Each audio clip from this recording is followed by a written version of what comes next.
So it's Bisque Fire Day, 17 hours later after my Bisque Fire. I had a much more successful Bisque Fire this time around. I was able to get it to temperature to cone 4 in 10 hours, which was much better than my other tries. I did a couple things a little different. I turned my thumb wheel to 0 instead of 1, and then I turned the temperature dial down to 1900 degrees.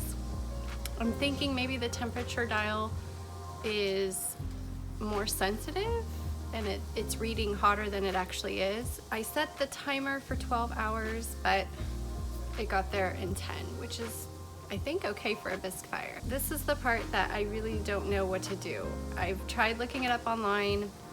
Everybody says something different about opening your kiln and how long you should wait. The last time I opened my Glaze Fire, I had a lot of pinging and I did have some things craze.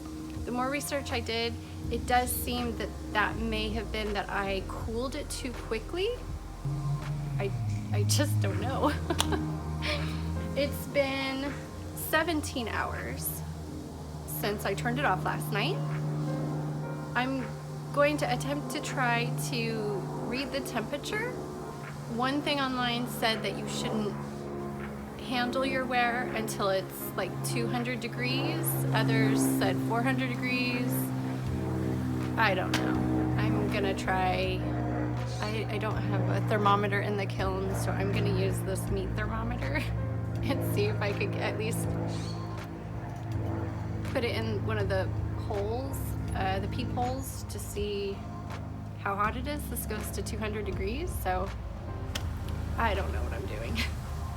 But I don't want to open it too soon and get everything crazed because I do have some glaze in there.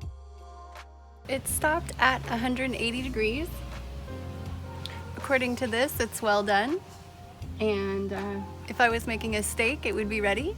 Let the record show under 100 degrees.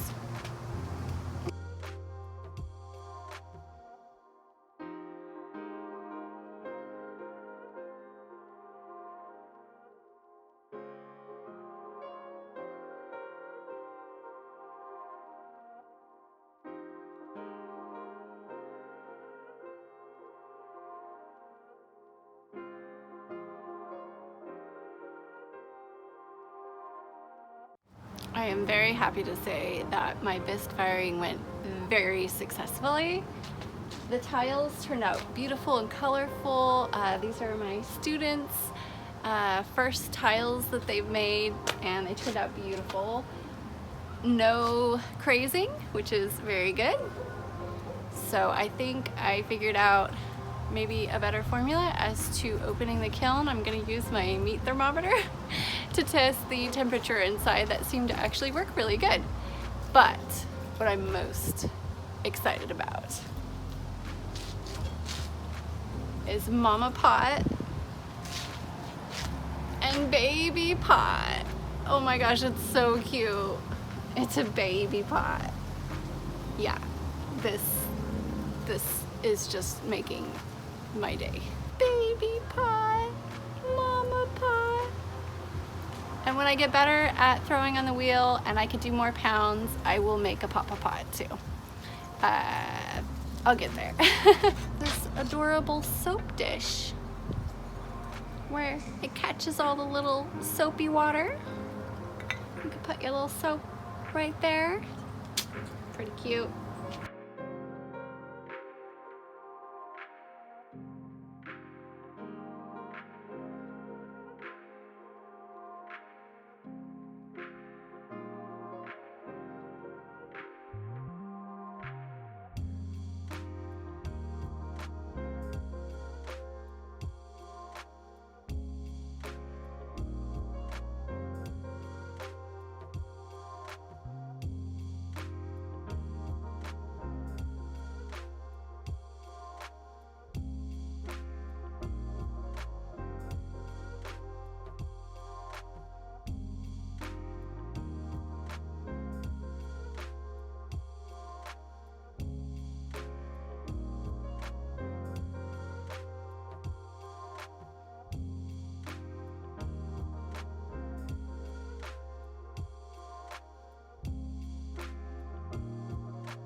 my glaze firing is finished.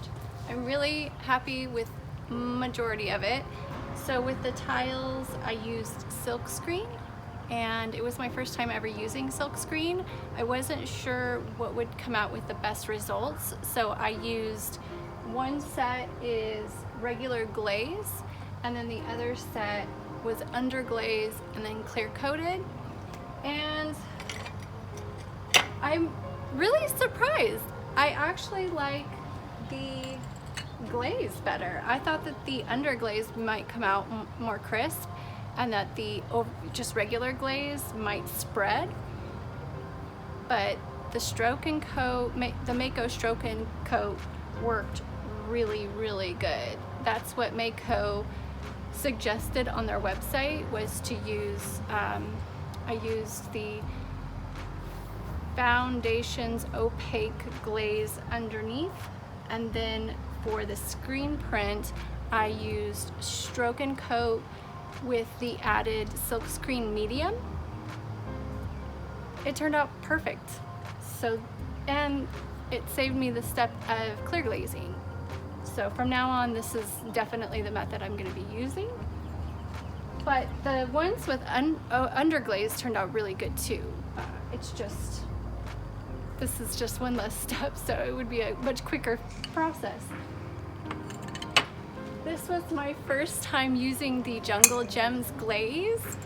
I am so pleased with the results. It turned out beautiful. I tried matching the colors as best as I could guess with the stroke and coat, and it just turned out beautiful. Is there anything cuter than a mama pot and a baby pot? I mean, come on. This might be one of my favorite things to date that I've ever made. I am so pleased with this. Mama pot, baby pot.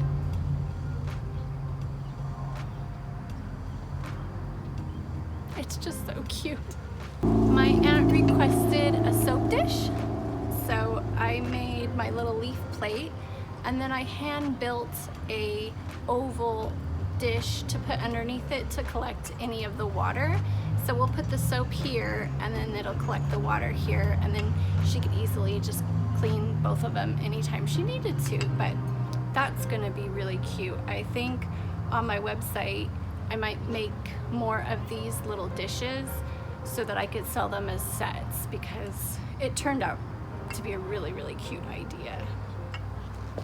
I needed to make some dishes for my cats, so each cat got their own little dish. This is Charlotte's bowl. I used my aunt's old underglazes that she gave me. I got a box of really, really old underglazes. They don't make these colors anymore, so I couldn't find any color charts to give me an example of what they would look like fired. Unfortunately, they are separating. Yeah, it's just interesting. So I don't know if that's a firing problem, if that's similar to like crazing, but I don't know if you could see it, but where the colors are different, they're separating from each other. So I might need to do one more clear coat on this to make sure that that's all filled in.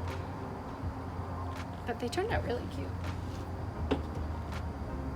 I also, when I first made the soap dishes for my leaves, these were the original versions. They were too small to fit the leaves, so I decided to turn them into a sun and a little thundercloud scheme. But I did use the underglazes, the old underglazes, and I had the same issue here where they're cracking and pulling apart from each other, and it even looks like it's lifted off of the clay. So I don't know if that's just because the glaze is really old, or if I did something wrong with the firing. I'm not sure. I did make little test tiles for these old glazes. This was my favorite color. It's called Blue Jade, and I think they might still make this. It's a really cool color, but I was also experimenting with the silk screens. I made my logo in a couple different sizes, and you'll have to excuse the helicopter going above me.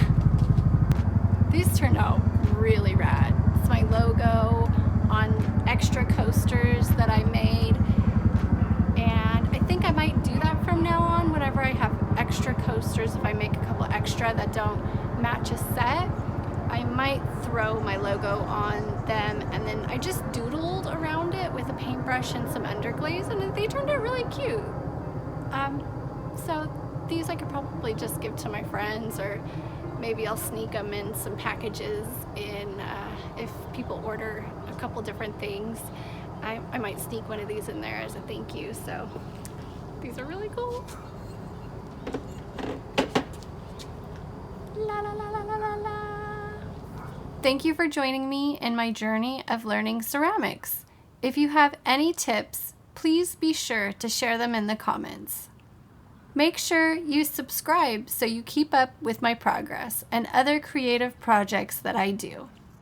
Check out my website, hardshellslimysnail.com, to see what goodies I have for sale at my store.